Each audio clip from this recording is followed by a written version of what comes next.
नमस्कार दोस्तों, इस वीडियो में जानेंगे कि मुख्यमंत्री बालिका पोशाक क्या है और कितना रुपया मिलता है इसके अंतर्गत। तो ये नोटिफिकेशन देख सकते हैं जिसमें लिखा हुआ है कि मुख्यमंत्री बालिका पोशाक योजना के अंतर्गत बिहार के सरकारी स्कूल के छात्राओं को पोशाक खरीदने के लिए आर्थिक सहायता प्रदान की जाती है। अगले नोटिफिकेशन में देखिएगा जिसमें शिक्षा विभाग बिहार सरकार मुख्यमंत्री बालिका पोशाक योजना राज्यों में छात्राओं को पढ़ाई हेतु प्रोत्साहित करने के उद्देश्य से बिहार सरकार ने मुख्यमंत्री बालिका पोशाक योजना की शुरुआत की।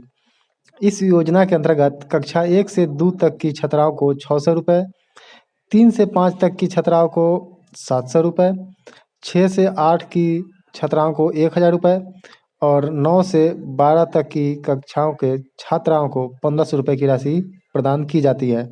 अगर अपडेट अच्छा लगा होगा तो वीडियो को लाइक कर दीजिएगा, चैनल पर नए तो चैनल को सब्सक्राइब कर लीजिएगा, क्योंकि बिहार की सभी छोटी बड़ी अपडेट इस चैनल पे आते हैं।